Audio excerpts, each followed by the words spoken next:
kind of give us that duality there. One, of knowing you're at a spot where you need a fresh start, and two, how this one's going. I think the team's been very receptive of all the new energies in the building.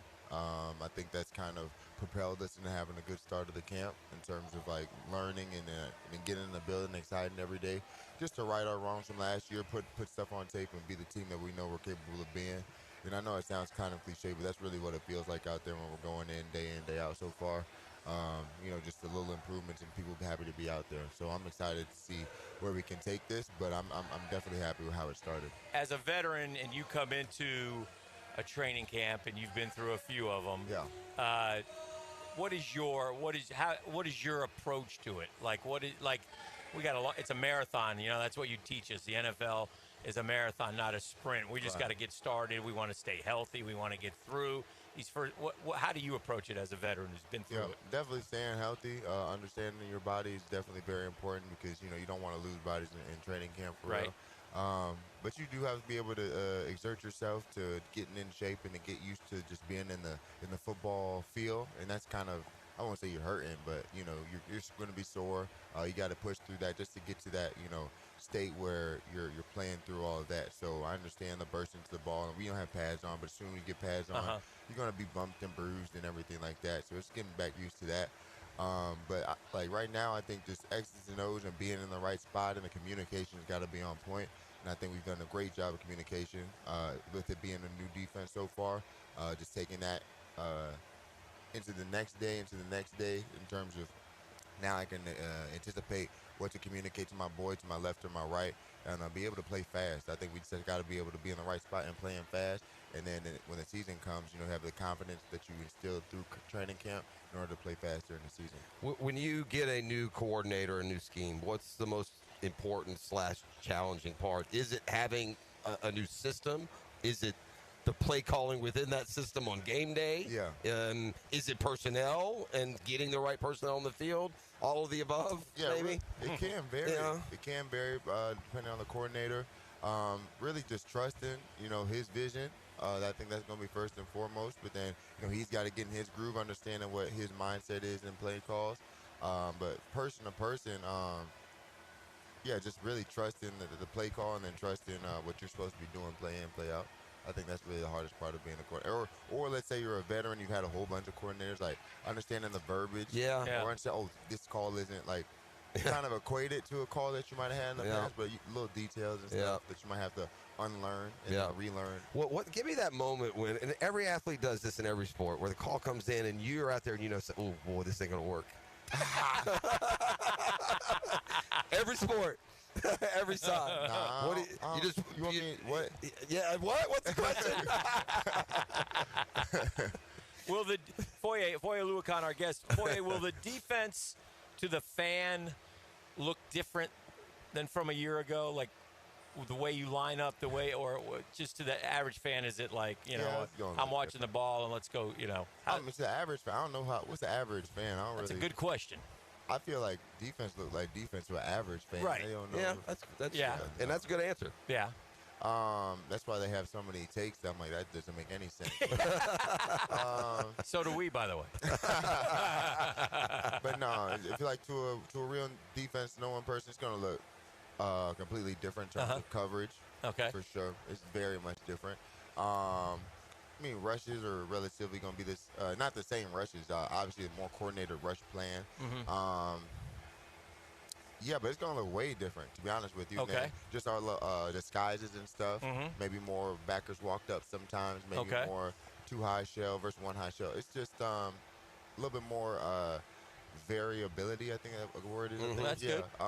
Kind of looking more multiple, but our jobs are pretty simple, if that makes sense. So that we were very matchy and stuff last year. Sometimes we have our eyes back in the ball, really more zone.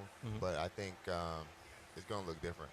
It feels like from the outside, there were some stats that you as a defender need turned around, the turnover stat especially.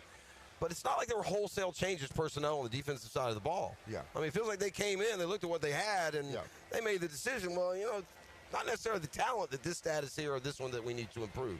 Do you sense that? And is there some confidence that goes along with that. No, I mean, I played in the league. This is my 8th year going in. I definitely feel like we have a lot of talent on this defense. We got to play the right way and trust in each other. But like I said, just the defense looking different lets us kind of more display our talents.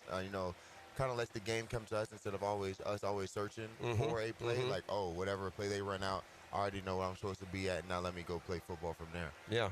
So I think just the way that we're able to see the game, let's say dropping in coverage and stuff, and then being able to help. It's like it's not one-on-one defense, put it that way. It's more zone match stuff. But obviously you're gonna have to play man. You're gonna have to do whatever you're supposed to do. But we're gonna have an opportunity to make more plays on the ball. If I could give you one stat for the defense that you want, having been through it, as you said, now going into your 8th, turnovers, sacks, without it being, I don't care, we got to score more points than them. What would that statistic be? I mean, if you really think about defense, if you keep their run yardage down, you're going to get sacks. That means you're going to have to throw the ball more. They don't have any chance to run the ball. They're going to be behind the sticks from second down. So now it's either going to be a quick game or screen or something. Eventually, they're going to have to drop back pass. So if you keep that run stat down, you're going to have more opportunities for them to throw the ball. Now you get picks. Now you get turnovers. Now you get sacks. So me personally, I want the run yardage all the way down. Over under on the number of plays this year where the crowd inside the stadium is going to see Travis Hunter make a play on one side and go, woof. How many times that can happen? Hopefully every game. Like that. Yeah, something, right? Explosive. He's just so talented. Like he's a football player, man. Offense, defense, he can do it all. So especially when he gets that ball in his hands, I think it's going to be crazy. It's not easy to have that fun, young-natured personality, yet still catch the veterans' respect. There's got to be a professional maturity that comes along with his energy and this funness about him as well, in addition to the ability. Yeah, he's him. I like the fact that he don't change up for nobody. I feel like media or whatever can say whatever they want about him, however long they have since college or whatever. He's always going to be the same person. I really look for that authentic when I see like a person who has all the energy. Like, when's it going to drop? Or like, when is that facade? It's not no facade. I think that's really just him. Like, so I respect that about him. And then he comes and works every day. He's a competitive person, and I think he's just like naturally just a good dude. It feels that way too. 2 things from me before we let you go. Toughest class you took at Yale? Econometrics. He's had that question before. I was right there. He knew. There was actually one. I just didn't finish that class. Like, no. Econometrics. I finished that one, but there was one I was like, if I had to go through with it, I think I tried to load my courses up so like the next semester was going to be easier. I'm like, nah, I can't do that. Like, you got that. Just so you know who you're dealing with, I dropped accounting twice at Florida.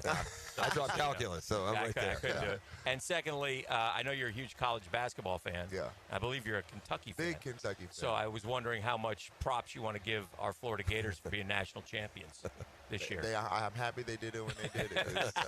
No, they were great teams. Yeah. They were playing very well. I mean, Clayton couldn't miss. I mean, even when he did play not as well, I think one game. How do you think he'll do in the NBA? It's really about shot creating for him. Yeah. If he's able to get that shot off, I know he's going to be a smaller guard. Yeah. So they're going to rely on him defense because it's all about matchups. They're going to try to pick on him defensively, but offensively, if we get that shot off and be able to facilitate a little bit. I wonder if he can't be Jamal Murray. I think that's kind of a good.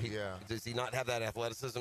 I think he's probably more athletic than Jamal. Jamal might be a little bit taller, longer. Maybe just a touch though. We look, they're close in size. Really? 6'3", It'll be 6'4", interesting. maybe. Well, listen, we appreciate you. Thanks for stopping by. Yeah, thanks. Good luck this year, man. Yeah. I know, just like y'all, we're hungry for a winner, man. Look forward to it. Yeah. Appreciate Thank you, you. Foye. Appreciate you. Yeah, it's Foyesade Oluokun here on The Drill.